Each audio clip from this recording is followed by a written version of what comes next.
상사가 말을 바꾸면 하라고 거의 모두가 조언하는 방법이 있는데 이거는 단언컨대 별로 효과가 없어요. 반쪽짜리 조언인 거죠.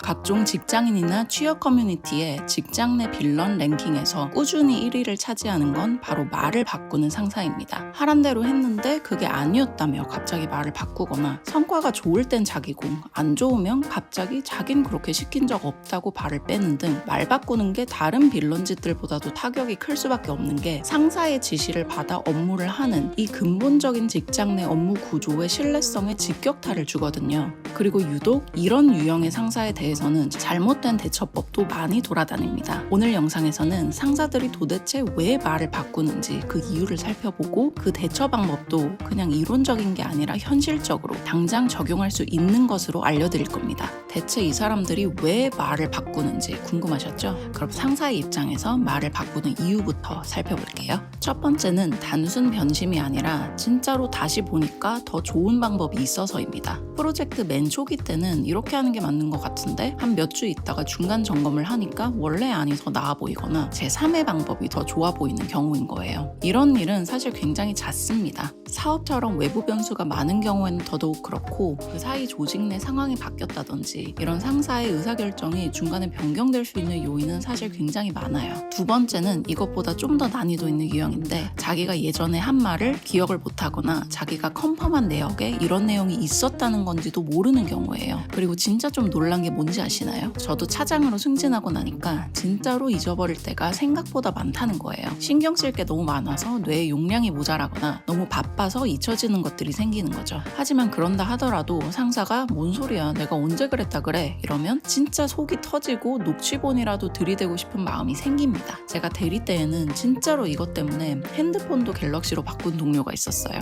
그치만 가장 많은 게 그냥 알면서 잡아떼는 거죠. 여기에 책임 회피가 더해지면 이게 가장 미치고 팔짝 뛰는 조합일 겁니다. 그때 A안으로 하라 그래서 A안으로 했는데 또는 그때는 결정을 제대로 해주지도 않았는데 일이 잘못되면 갑자기 왜 A안으로 했냐고 부하에게 책임 전가를 해버리는 거죠. 이런 건 본인이 무능하고 책임질 의지가 없어서 그런 경우도 있고 교활하게 책임만 부하에게 전가시키려는 경우도 있습니다. 그런데 이것보다 더 근본적인 이유는 그래도 되니까입니다. 자, 오해하지 마세요. 이거는 높은 사람은 말을 막 바꿔도 된다 이런 얘기는 절대 아닙니다. 오히려 조직 상하 관계상 어쩔 수 없는 섭리에 더 가까워요. 부하는 상사에게 한 약속을 꼭 지켜야지만 깨지지도 않고 일도 진행하고 월급도 나오고 생존이 가능하지만 상사는 부하에게 그렇게까지 할 필요성은 떨어집니다. 이 부하 직원이 마음에 안 들면 담당자를 바꿔버릴 수도 있고 심한 경우에는 까라만 까 하면서 본인의 더 큰 권력을 이용해 그냥 찍어 눌러도 원칙적으로는 그래도 되는 게 조직에서의 상사거든요. 이거는 위로 올라갈수록 더 심합니다. 여러분이 팀장한테 당하는 것보다 여러분의 팀장이 임원이나 오너한테 당하는 말바꿈은 그 스케일이 훨씬 클 거예요. 이런 건 더럽고 치사해도 조직 내에서 높은 사람과 낮은 사람의 차이이기에 언제든 말은 바뀔 수 있다라고 생각을 하시는 게 대비하기에도 좋고 여러분의 정신건강에도 이로울 거예요. 그럼 이제 여러분을 최대한 보호하면서도 상사와의 관계도 유지하는 가장 현실적인 대응 방법을 알려드릴게요. 먼저 평소에 증거를 모으란 얘기는 많이 들으셨죠? 그 얘기는 맞습니다. 최대한 남기세요. 보통은 메모나 회의록, 전자결제 같은 거죠. 그런데 진짜 심하면 통화를 녹음을 하거나 대화를 녹음해야 하는 경우도 있어요.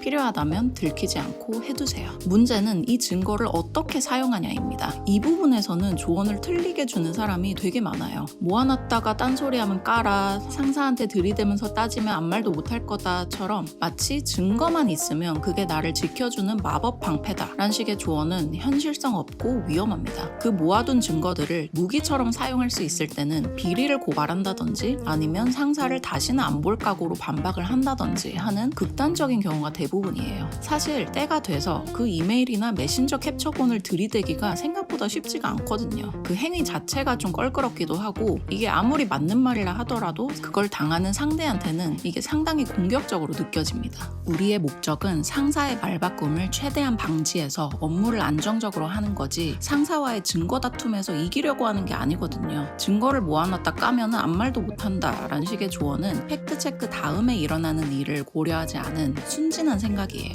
그리고 최악의 경우 그 증거들을 다 보고도 내가 하란 대로 바꿔 라고 상사가 말해버리면 그만이에요. 직장 생활이 참 짜증나고 골치 아픈 게 위로 갈수록 더 팩트나 성과만 보고 일 처리를 할 것 같잖아요. 그런데 그 반대인 경우도 참 많아요. 윗사람을 인간으로 어떻게 다루고 어떻게 기를 살려주거나 감정을 건드려 주느냐가 더 힘을 발휘할 때가 인정하긴 싫지만 더 많습니다. 결국은 나를 지키면서도 상사를 내 뜻대로 움직일 수 있는 커뮤니케이션 방법을 배워야 되는 거예요. 그치만 호구처럼 당하고 있으란 얘기는 절대 아닙니다. 상사 당신이 하란 대로 내가 했다라는 건 부드럽지만 명확하게 인지를 시켜줘야 됩니다. 예를 들어서 팀장님 4월에 보안팀이랑 미팅했을 때는 A로 가기로 협의해서 일을 그렇게 진행했는데 제가 잘못 이해한 걸까요? 저도 회의록 좀 확인해 보겠습니다 하고 약간의 챌린지를 해보세요. 이때 주의할 건 어조나 태도가 추궁형이거나 너 그때 그랬잖아 이런 식이면 절대 안 돼요. 최대한 감정을 배제하고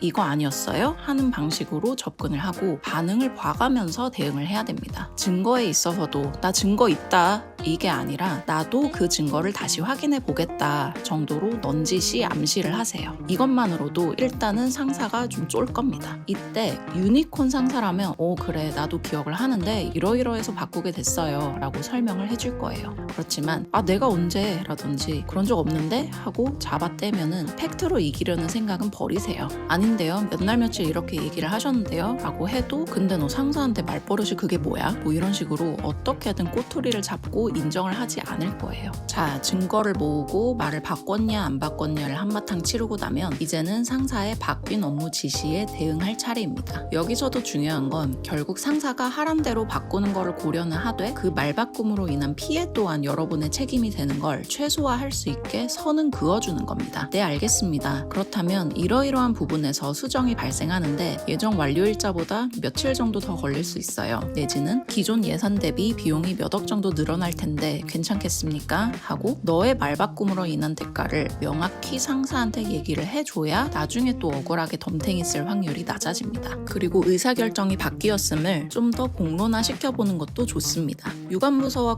거래업체들에게도 이 변경사항을 알릴 수 있도록 전체 메일 보내두겠습니다 정도로 상사에게 리마인드를 하고 상사를 참조를 넣어서 메일을 보내놓으세요. 증거도 증인들이 많을수록 더 강력해지고 이 행위만으로도 상사가 나중에 또 쉽게 말을 바꿔버리거나 책임 전가를 하지 않도록 압박할 수 있습니다. 그렇지만 무엇이든 일어난 뒤에 대응하는 것보다 예방책이 가장 효과적이죠. 사실 상사가 조금이라도 덜 말을 바꾸게 하는 방법은 평소에 커뮤니케이션을 자주 그리고 명확하게 하는 것입니다. 중간 보고가 없거나 너무 적으면은 실제로 상사가 그 말을 까먹을 수도 있고 그 사이에 마음이 바뀌었더라도 보고를 안 하면 실무자도 알 길이 없거든요. 그래서 중간 보고는 간단하게라도 자주자주 하는 게 좋습니다. 예를 들어서 제품을 개발을 한다고 하면 중간 시제품 나올 때마다 잠깐이라도 계속 보여드리고 메일로 보내놓으세요. 그렇지만 그 내용이 복잡하다면은 서면 보고만 하지 마시고 반드시 대면 보고도 하셔야 됩니다. 바쁜 상사는 실무자만큼 디테일을 꼼꼼하게 챙기지는 못해요. 메일에 써있는 내용을 하나하나 다 기억하지는 못합니다. 중요한 게 있다면 보고자가 그걸 한 번이라도 더 인지시켜야 본인이 편해요. 의외로 메일만 띡 보내놓고 본인은 보고했다라고 생각하는 사람이 많은데 바쁜 상사의 경우 메일마저 못 발견하고 지나가는 경우도 있거든요. 그렇지만 어떡해요? 왜 메일 안 읽으셨어요? 라고 추궁하기에도 그렇잖아요. 그때는 메일을 보내놨다고 대화든 메신저든 리마인드라도 해줘야 그게 나를 보호하는 무기가 됩니다. 상사의 머릿속에 계속 상기를 시키고 내가 이 일에 대해서 중요하게 생각한다는 거를 계속 주지를 시키면 상사 또한 멋대로 바꿔버릴 확률도 좀 낮아져요. 결국 그도 인간이거든요. 자, 무능한 면피형 상사의 경우는 제가 좀 더 도전적인 제안을 드릴게요. 그냥 여러분이, 즉 실무자 본인이 리더가 돼버리는 겁니다. 어차피 그런 상사들한테는 책임자는 너잖아, 책임져 라고 해도 어떻게든 미꾸라지처럼 빠져나갈 거예요. 무능하고 잘하려는 의지 또한 없거든요. 이때는 약간 수렴청정을 한다고 생각해보세요. 상사는 그냥 앞에 앉혀두는 인형 같은 왕이고 그 뒤에 있는 실세가 여러분인 거죠. 그렇다는 얘기는 형식적인 동의 또는 보고는 당부는 하시되 상사에게 실질적인 업무적 리더십을 바라지 말라는 겁니다. 그리고 주변에서도 사실 다 알아요. 저 팀 일 누구 대리가 사실 다 하는 거야. 팀장은 진짜 아무 말도 안 하더라. 이런 식으로요. 그리고 어차피 여러분의 레벨에서 지는 책임이라고 해봤자 혼 좀 나고 욕 좀 먹는 게 다거든요. 진짜로 심각한 일이면 아무리 상사가 여러분에게 책임 전가를 하더라도 옷 벗고 발령이 나는 거는 상사 본인입니다. 그리고 이러한 심각한 책임에 있어서 여러분이 덤태기를 쓸 것 같으면 이럴 때야말로 모아둔 증거를 터뜨려서 여러분을 보호해야 되는 거죠. 일 욕심이 있는 분들이라면 어쩌면 이게 고속 승진이나 더 큰 자리에 올라갈 수 있는 지름길이 될 수도 있습니다. 자, 그렇지만 이게 너무나 만성적이라서 도저히 이 사람과 일을 할 수가 없겠다 싶으면 정식으로 면담을 요청하세요. 하지만 이때에도 절대 쓰면 안 되는 말이 상사 너가 말을 바꾼다 라는 겁니다. 저는 평소에 지시받은 대로 업무를 하려고 노력을 하는데 팀장님께 보고하면 그게 아니라 다른 지시였다는 피드백을 자주 주셔서 제가 매번 지시를 잘못 이해하거나 일을 잘못하고 있다라는 느낌이 들고 거래선에 처음부터 일을 다시 시켜야 하는 등 업무하는데 어려움이 많습니다. 제가 혹시 업무 지시를 틀리게 이해하고 있는 걸까요? 혹시 이렇게 업무를 잘못하는 것을 방지하기 위해 팀장님과 한 번 더 확인 절차를 거쳐도 될까요? 같은 방식으로 나는 문제를 해결하고 싶으니 도와달라 라는 식의 화법을 취하세요. 이게 표면적으로는 상대방을 공격하지는 않으면서 같이 해결해야 할 의무가 너에게도 있다면서 압박할 수 있는 방식입니다. 이렇게까지 했는데도 비협조적으로 나오거나 여러분만 탓하는 상사라면 그 상사와는 더 일해도 여러분께 득될 것이 없으니 팀을 옮기거나 그가 떠나기를 기다리거나 이직을 고려하는 것도 한 방법입니다. 어떠셨나요, 여러분? 말을 바꾸는 상사를 대처할 자신이 조금은 생기셨나요? 사실 명확하게 이렇게 하세요 라고 딱 떨어지는 답은 아닐지도 모릅니다. 상사 대처법이라는 것도 결국 한 인간을 다루는 방법이기에 본인의 상사를 열심히 관찰하고 연구해서 저 사람의 특성에 대비한 각종 대응의 연속이고 또 모음이니까요. 영상을 다 보신 후에도 궁금한 게 있으신 분들은 댓글로 남겨주시면 답글 또는 다음 영상으로 최대한 도움을 드릴 수 있도록 하겠습니다. 그럼 지금까지 삽질 없이 성장하는 직장 생활을 위한 지름길, 직장 공략집이었습니다. 감사합니다.